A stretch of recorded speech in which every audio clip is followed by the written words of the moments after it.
16 octobre 1899. Jésus parle de châtiment. Ce matin, mon doux Jésus n'arrivait pas. Je ne l'avais pas vu depuis la nuit précédente, quand soudain il se montra sous une apparence suscitant à la fois la pitié et la peur.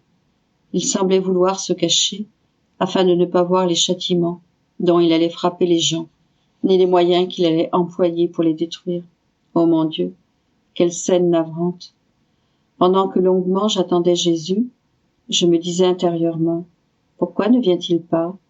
Serait-ce parce que je ne me conforme pas à la justice? Alors comment faire?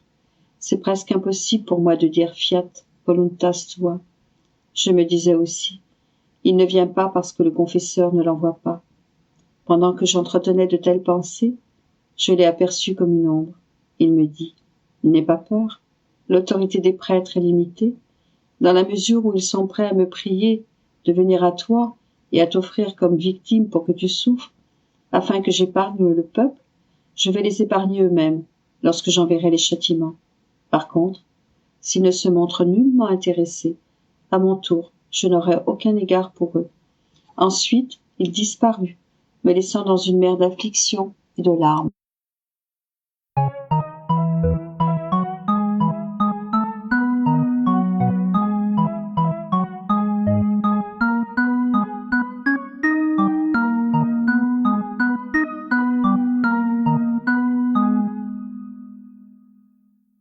« 16 octobre 1903.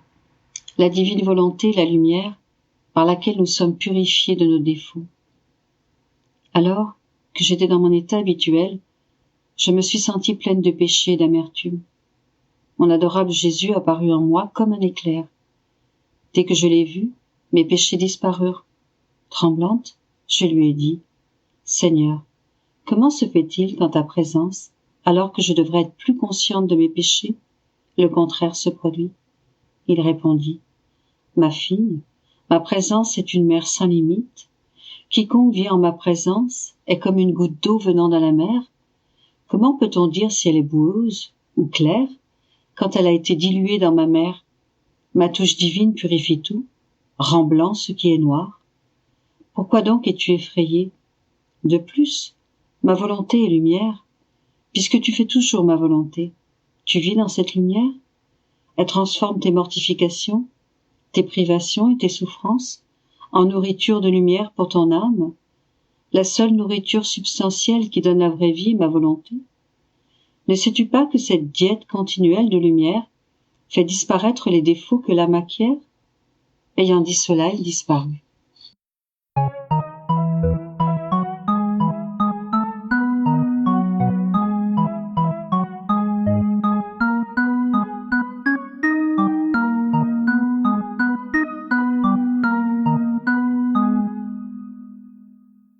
« 16 octobre 1905. Plus l'âme s'approche de l'amour de Dieu, plus elle perd ses vertus personnelles.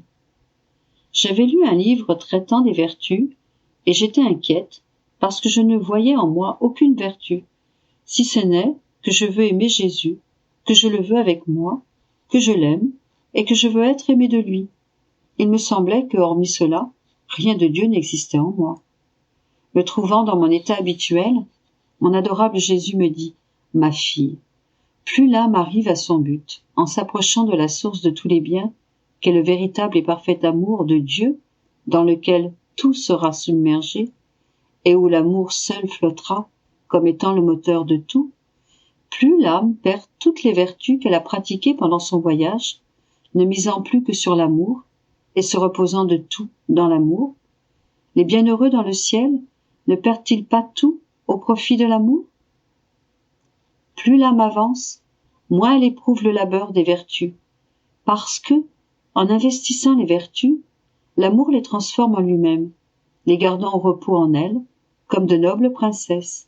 Alors, l'âme ne perçoit plus les vertus, celles-ci se trouvant dans l'amour plus belle, plus pure, plus parfaite, plus enrichie. Si l'âme les percevait, ce serait signe qu'elles sont séparées de l'amour. Supposons par exemple qu'une âme reçoive un ordre et qu'elle obéisse pour acquérir la vertu, pour sacrifier sa propre volonté ou toute autre raison du genre. En faisant ainsi, Elle perçoit qu'elle exerce l'obéissance. Elle sent la peine, le sacrifice que la vertu d'obéissance lui impose. Supposons qu'une autre âme s'exécute, non par obéissance à la personne qui commande, mais en sachant que Dieu serait mécontent de sa désobéissance. Elle voit Dieu en la personne qui commande, et, par son amour pour Dieu, elle sacrifie tout et obéit. Elle ne s'aperçoit pas qu'elle obéit, mais seulement qu'elle aime. Courage donc dans ton cheminement. Plus tu avanceras, plus tu goûteras, même ici-bas, la béatitude éternelle de l'unique et véritable amour.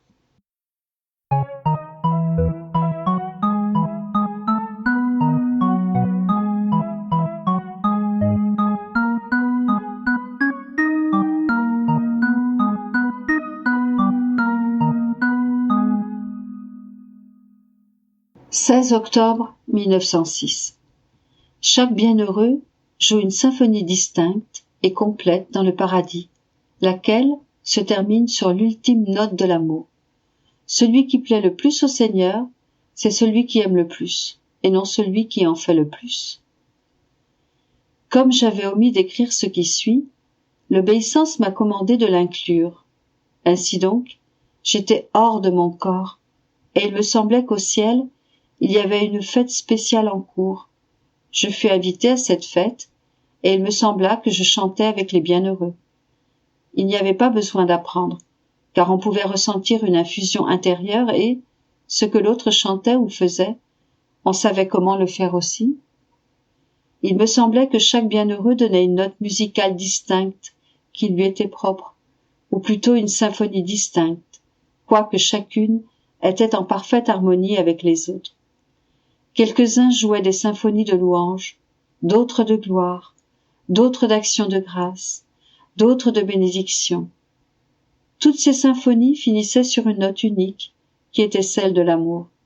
Cette note de l'amour retentissait avec tant de douceur et de force, que toutes les autres étaient comme éteintes dans ce cantique d'amour.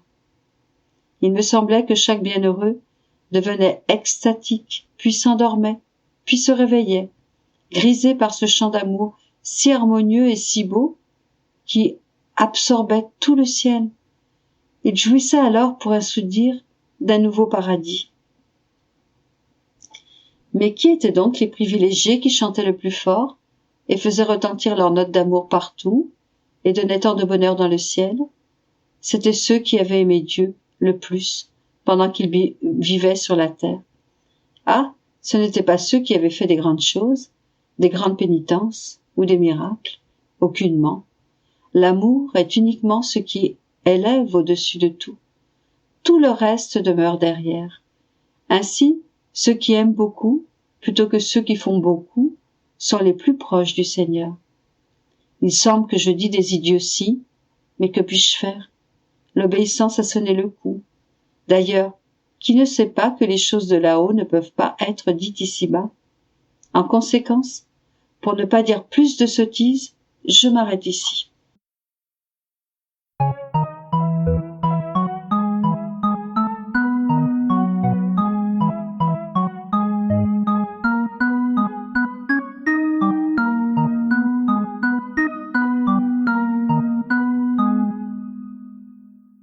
« 16 octobre 1911. Jésus continue de menacer l'Italie de châtiment. Ce matin, mon toujours aimable Jésus menaça fortement de laisser l'Italie se faire envahir par des peuples étrangers. Éprouvant du ressentiment envers lui, je lui ai dit « Tu veux vraiment être impertinent. Tu dis que tu m'aimes, et ensuite tu veux me contenter en rien. Bravo, Jésus. C'est ça l'amour avec lequel tu m'aimes ?» Jésus dit « Pour te laisser voir que je t'aime, pour ton amour, je vais épargner ton entourage. N'es-tu pas contente ?» En criant fortement, j'ai dit « Non, Seigneur, tu ne peux pas le faire. » Jésus dit « Quoi? Tu es pleine de ressentiment ?» J'ai répondu « Alors aujourd'hui, je demeure pleine de ressentiment envers toi. » Et il disparut. J'espère qu'il va se calmer. Il semble qu'il m'a attachée fortement, liée fortement à lui, pour me faire faire son vouloir.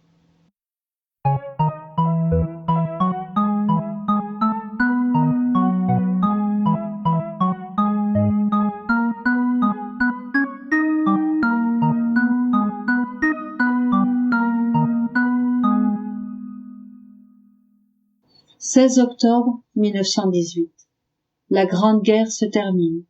Jésus parle des nations belligérantes et de ce qui arrivera à la fin. Je me sentais très affligée à cause de la privation de mon aimable Jésus. Mon esprit était profondément assombri par la pensée que tout en moi était le travail de ma fantaisie et de l'ennemi. Des rumeurs de paix et de triomphe couraient dans l'Italie, et je me souvenais que mon doux Jésus m'avait dit que l'Italie serait humiliée. Quelle peine, quel supplice me causait la pensée que toute ma vie avait été une duperie continuelle. Je sentais que Jésus voulait me parler, mais je ne voulais pas l'entendre, et je le rejetais. J'ai ainsi lutté pendant 3 jours contre Jésus. Parfois, j'étais si exténuée que je n'avais plus la force de le rejeter, et il me parlait. Tirant ma force de ses paroles, je lui disais « Je ne veux rien entendre ». Finalement, Jésus entoura mon cœur de ses bras et me dit « Calme-toi, calme-toi, c'est moi, écoute-moi. Te souviens-tu que dans les mois passés, quand tu pleurais avec moi sur la pauvre Italie, je t'ai dit « Ma fille, qui perd gagne, et qui gagne, perd. L'Italie et la France ont déjà été humiliées, et elles le seront encore, jusqu'à ce qu'elles soient purifiées et qu'elles me reviennent librement, volontairement et pacifiquement. Dans le triomphe apparent dont elles jouissent, elles subissent l'humiliation que non pas elles, mais des étrangers, pas même des Européens, sont venus expulser l'ennemi. Aussi, si cela peut être appelé un triomphe, ce qui n'en est pas un, il appartient aux étrangers. Mais cela n'est rien. Ils perdent plus que jamais, autant dans le domaine spirituel que dans le domaine temporel, parce que ces événements les disposent à commettre de plus grands crimes, à vivre des révolutions internes féroces, jusqu'à surpasser même la tragédie de la guerre. Ce que je te dis ne concerne pas seulement le temps présent, mais aussi le futur. Ce qui n'arrive pas maintenant arrivera plus tard. Si quelqu'un trouve cela difficile ou doute, cela signifie qu'il ne comprend pas ma manière de parler. Ma parole est éternelle, comme je le suis moi-même. Je veux maintenant te dire quelque chose de consolant. L'Italie et la France perdent maintenant, et l'Allemagne gagne. Toutes les nations ont leur zone obscure, et toutes méritent d'être humiliées et écrasées. Il y aura une agitation générale et de la confusion partout.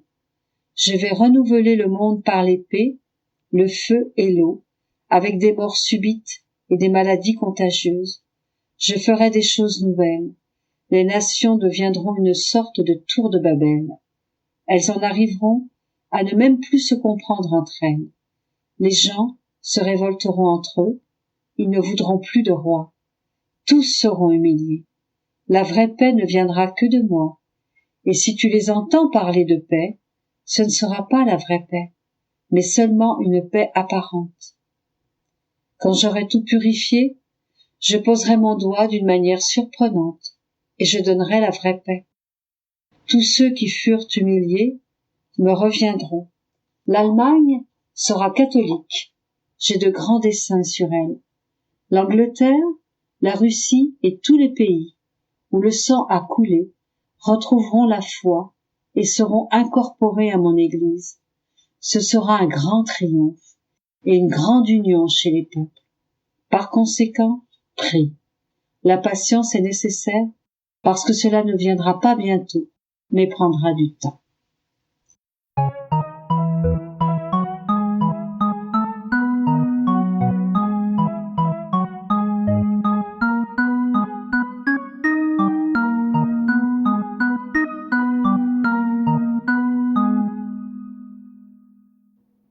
« 16 octobre 1921.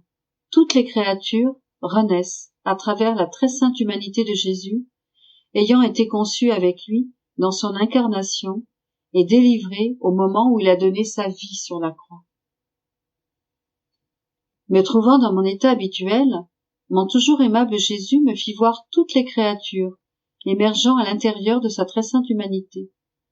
Avec tendresse, il me dit « Ma fille, Regarde le grand prodige de l'incarnation. Lorsque j'ai été conçu et que mon humanité a été formée, j'ai fait renaître en moi toutes les créatures, de telle sorte que mon humanité percevait tous leurs actes. Mon esprit a embrassé toutes les pensées des créatures, les bonnes comme les mauvaises. Les bonnes, je les ai confirmées dans le bien, entourées de ma grâce et investies de ma lumière afin que, étant renouvelées dans la sainteté de mon esprit, elles soient des produits dignes de mon intelligence. Les mauvaises, je les ai réparées par la pénitence. J'ai multiplié mes pensées à l'infini afin de rendre gloire à mon Père pour chaque pensée des créatures. Dans mes regards et mes paroles, dans mes mains et mes pieds, et aussi dans mon cœur, j'ai embrassé les regards, les paroles, les travaux, les pas et le cœur de toutes les créatures. Tout a été plongé dans la sainteté de mon humanité. Tout a été réparé. J'ai souffert une peine particulière pour chaque offense. Ayant fait renaître toutes les créatures en moi, je leur ai offert toute ma vie. Et sais-tu quand je les ai fait renaître? Sur la croix, dans le lit de mes cruelles souffrances et de mon atroce agonie, dans le dernier souffle de ma vie, je leur ai donné naissance. Quand j'ai exhalé mon dernier soupir, elles sont renées à une vie nouvelle, chacune marquée du sceau de mon humanité. Non content de les avoir fait renaître, j'ai donné à chacune d'elles tout ce que j'avais accompli pour les défendre et les garder en sécurité. Vois-tu quelle sainteté dans l'homme? La sainteté de mon humanité n'aurait jamais pu donner naissance à des enfants indignes et différents de moi. Je les aime à ce point parce qu'ils sont ma progéniture. Mais les humains sont si ingrats qu'ils ne reconnaissent pas celui qui leur a donné naissance avec tant d'amour et de peine. Après ces paroles, il parut tout enflammé. Jésus était brûlé et consumé dans ces flammes. Il était plus visible. On ne voyait que du feu. Ensuite, il apparut de nouveau pour être consumé une autre fois. Il ajouta: Ma fille, je brûle. L'amour me consume.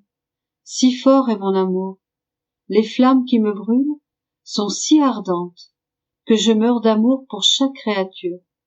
Ce n'est pas seulement à la suite de mes souffrances que je suis mort. Mes morts, par amour, sont continuelles. Pourtant, il n'y a personne qui m'offre son amour pour me soulager.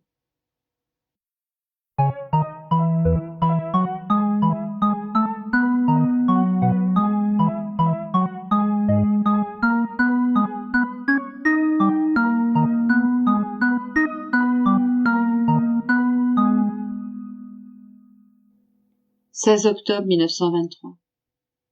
Pour que la divine volonté descende dans une créature, il est nécessaire que la volonté humaine, vidée de tout ce qui est humain, s'élève vers le ciel, la tâche de l'âme qui vit dans la divine volonté. La douleur de la privation de mon Jésus s'accentuait dans mon pauvre cœur. Comme étaient longues mes nuits sans lui. Elles me paraissaient comme des nuits éternelles sans étoiles et sans soleil. La seule chose qu'il me restait était son aimable volonté, dans laquelle je m'abandonnais et où je trouvais mon repos. Ah, Jésus, Jésus, viens dans mon cœur tourmenté, car je ne puis vivre sans toi. Pendant que je nageais dans la mer de souffrance que me causait la privation de mon Jésus, il bougea en moi et, prenant mes mains dans les siennes, il les pressa fermement sur son cœur en me disant: Ma fille, pour que ma volonté puisse descendre sur la terre, il est nécessaire que ta volonté s'élève vers le ciel. Et pour qu'elle puisse s'élever vers le ciel et vivre dans la céleste patrie, il est nécessaire qu'elle soit vidée de tout ce qui est humain, de tout ce qui n'est pas saint, pur et intègre. Aucune âme n'entre dans le ciel pour y vivre en communion avec nous si elle n'est pas divinisée et complètement transformée en nous. De son côté, ma divine volonté ne peut descendre sur la terre et y apporter sa vie comme dans son propre centre si elle n'y trouve pas une volonté humaine vidée de tout, pour pouvoir l'emplir avec tous ses biens. Cette volonté humaine est alors rien d'autre qu'un voile très mince, servant à me dissimuler, comme une hostie consacrée dans laquelle je dépose ma vie. Je fais en elle tout le bien que je veux. Je prie, je souffre, je me délecte, et l'hostie ne s'oppose pas, elle me laisse libre. Son rôle est d'être à ma disposition pour me tenir caché et pour en silence préserver ma vie sacramentelle.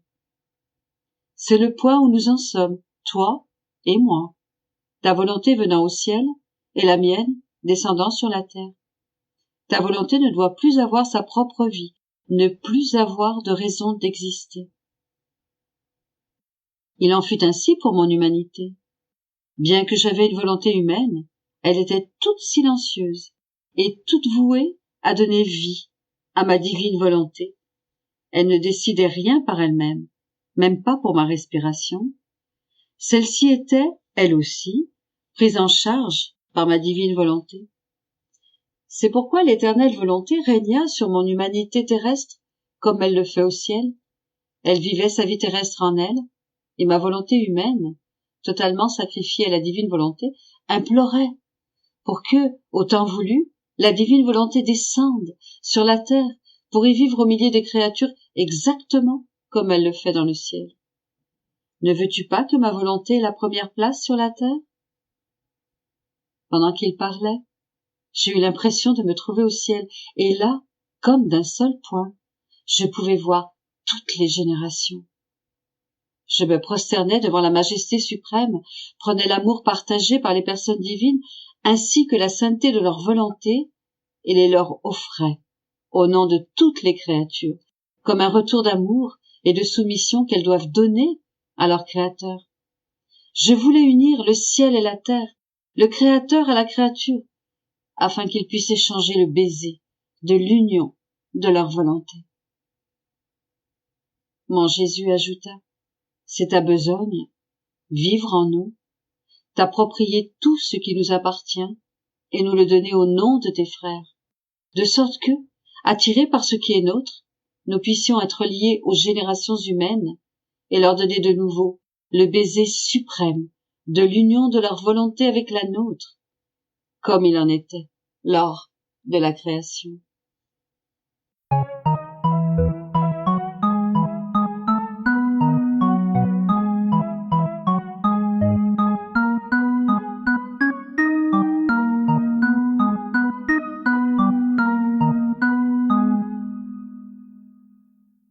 16 octobre 1927. La divine volonté possède l'unité. Vivre dans la divine volonté est le plus grand miracle et le parfait développement de la vie divine dans la créature. Extérieurement, on voit que l'intérêt de Marie était tout entier pour le royaume de la rédemption. Mais, en son fort intérieur, tout était pour le royaume de la divine volonté. La Mère céleste, dans la divine volonté, conçut tous les rachetés et forma la vie même des enfants de la divine volonté. Après quelques jours de privation de mon doux Jésus, j'éprouvais de l'amertume jusqu'à la moelle des os. Je ne pouvais plus continuer. Épuisé, je voulais m'arrêter pour reprendre des forces. Je commençais par m'abandonner dans la suprême volonté, puis en moi-même, pour être au moins capable de dormir. Mais en faisant cela, mon pauvre esprit n'était plus en moi, mais en dehors de moi. Je sentais 2 bras qui me tenaient fermement et m'emportaient haut, très haut, dans la voûte du ciel, mais je ne savais pas qui c'était. J'avais peur, et une voix me dit « N'aie pas peur, mais regarde en haut ». Je regardais, et je vis le ciel s'ouvrir, et mon Jésus tant désiré, qui descendait vers moi. Nous nous sommes précipités l'un vers l'autre. Il m'a serré dans ses bras, et je l'ai serré dans les miens. Dans ma douleur, je lui dis « Jésus, mon amour, comme tu m'as fait attendre, tu me pousses à bout. Il est clair que ton amour pour moi n'a plus l'ardeur d'autrefois. Comme je disais cela, Jésus eut une expression de tristesse, comme s'il ne voulait pas entendre mes plaintes, et en même temps, de la hauteur où nous étions, je vis descendre une forte pluie, et plusieurs régions furent inondées. Les mers et les rivières se joignaient à ces eaux et inondaient villages et populations en les emportant dans leur sein. Quelle terreur! Et Jésus, très affligé, me dit: Ma fille, tout comme tu vois ces eaux descendre du ciel en torrent pour inonder et emporter avec force dans la tombe des villes entières, ma divine volonté, mieux que des eaux, crée ces inondations.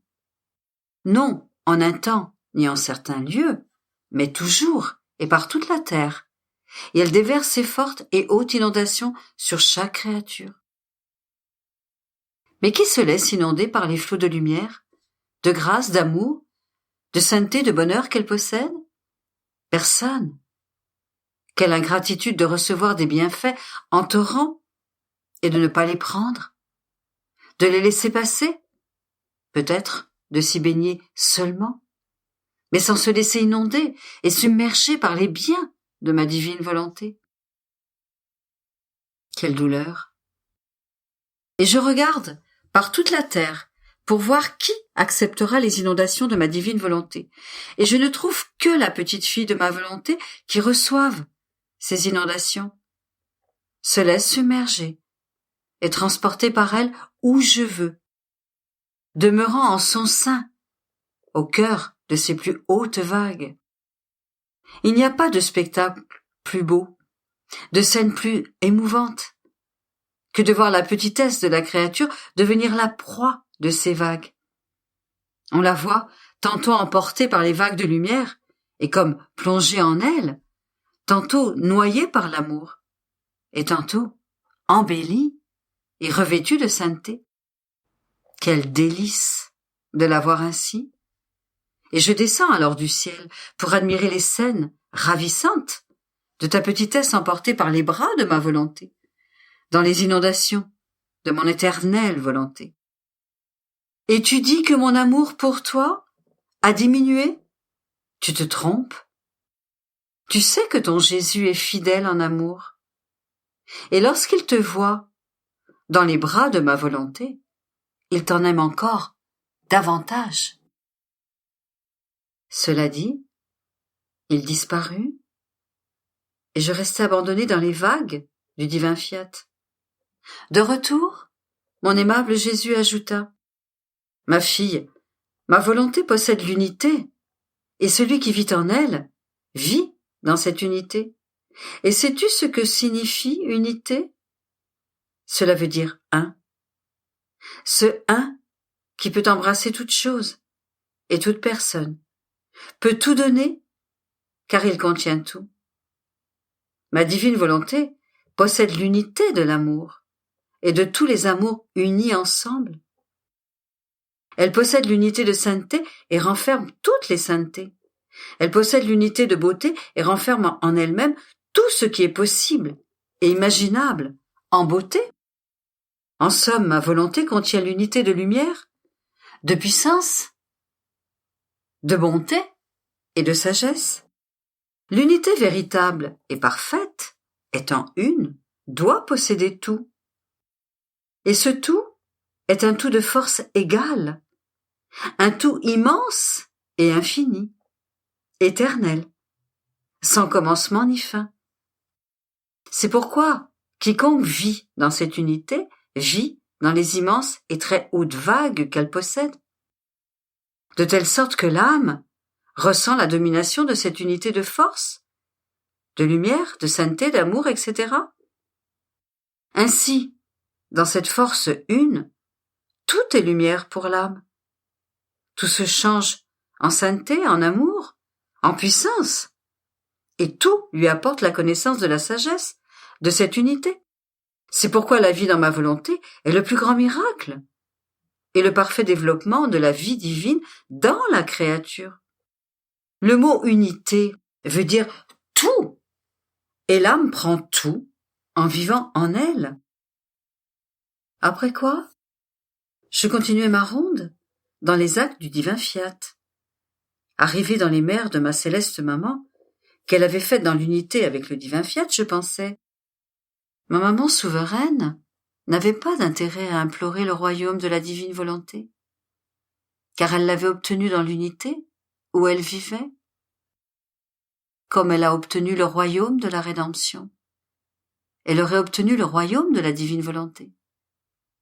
Mon doux Jésus, se manifestant en moi, me dit, ma fille, il semble que tout l'intérêt de notre reine mère était pour le royaume de la rédemption, mais ce n'est pas vrai. C'était ainsi, en apparence, mais intérieurement, tout était pour le royaume de ma divine volonté, car elle, qui en connaissait toute la valeur et la gloire aux yeux de son Créateur, ainsi que la totalité de ses biens pour les créatures, ne pouvait demander rien de moins que le royaume de l'éternel fiat. Mais en obtenant la rédemption, elle posait les fondations du royaume de ma volonté.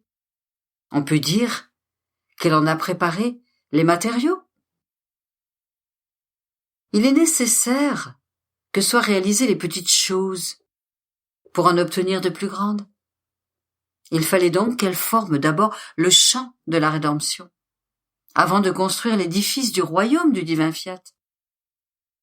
Si un royaume n'est pas formé, comment un roi peut-il dire qu'il possède son royaume et qu'il y règne?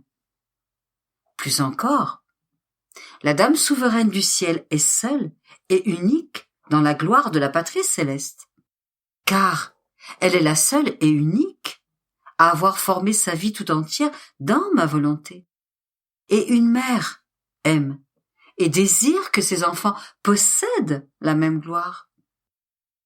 Au ciel, elle ne peut communiquer l'entièreté de la gloire, de la grandeur et de la souveraineté qu'elle possède, car elle ne trouve pas de créature ayant vécu la même vie continuelle dans la même divine volonté. Par conséquent, elle attend avec impatience les enfants du royaume de la divine volonté, afin de pouvoir se réfléchir en eux et leur dire « J'ai mes enfants, qui sont égaux à moi dans ma gloire. Je suis à présent plus qu'heureuse, car ma gloire est la même que celle de mes enfants. » Le bonheur d'une mère est plus celui de ses enfants que le sien propre, et bien plus encore pour la Mère céleste, qui dans la divine volonté, plus qu'une mère, a conçu, racheté et formé la vie même des enfants de ma divine volonté. «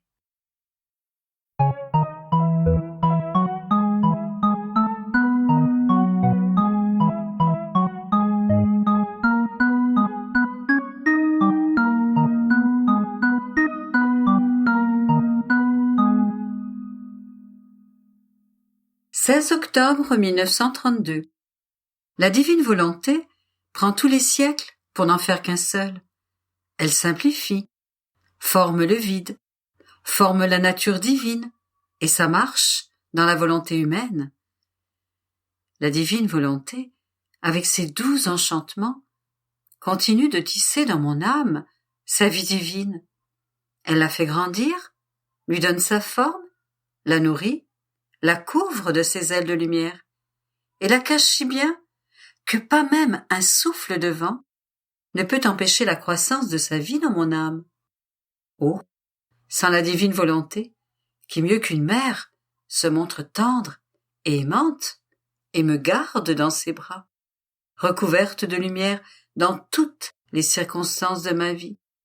Oh, ce serait sans elle trop pénible, et je ne sais pas ce que je ferais. Mais sa lumière me calme et me fortifie, et je continue. Ô adorable volonté, combien je te remercie pour tant de bonté. Je t'offre l'infini de ton vouloir pour te remercier comme tu le mérites.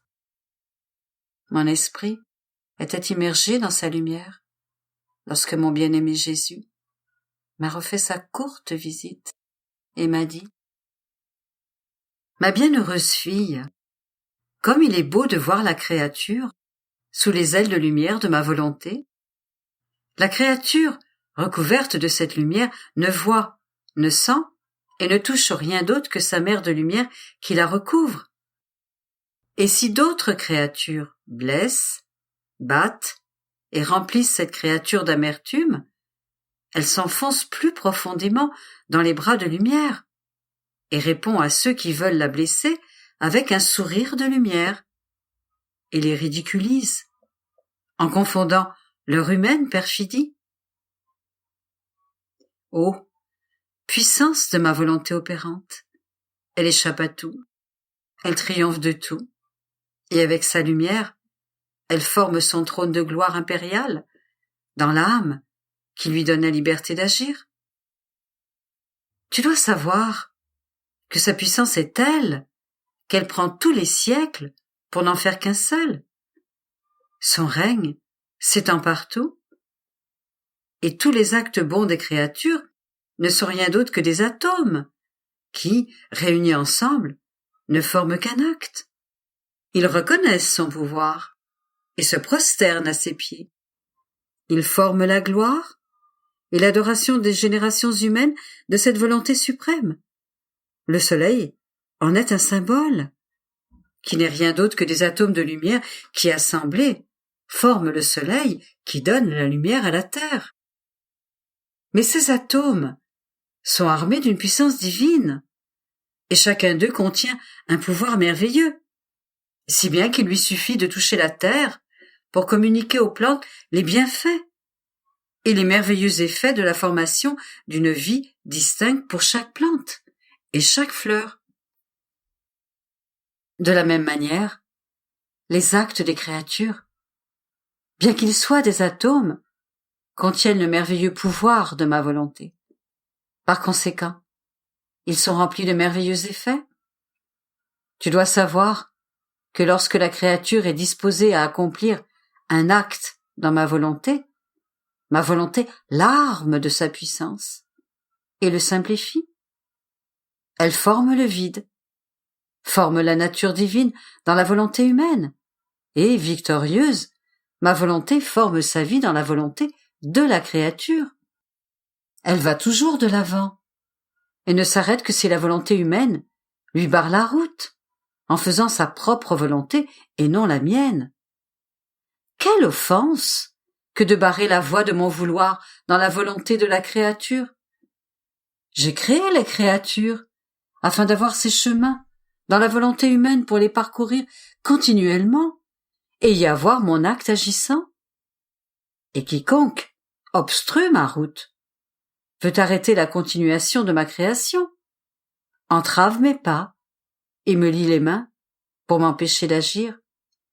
Oh, ne pas faire ma volonté semble peu de chose, et pourtant, c'est la plus grande des offenses, et elle crie vengeance devant la divine majesté pour les pauvres créatures, spécialement lorsque l'on sait que ma volonté veut une œuvre ou un sacrifice. Ne pas faire ma volonté, c'est se saisir de la vérité, ce qui est un péché contre le Saint-Esprit qui crie vengeance devant Dieu.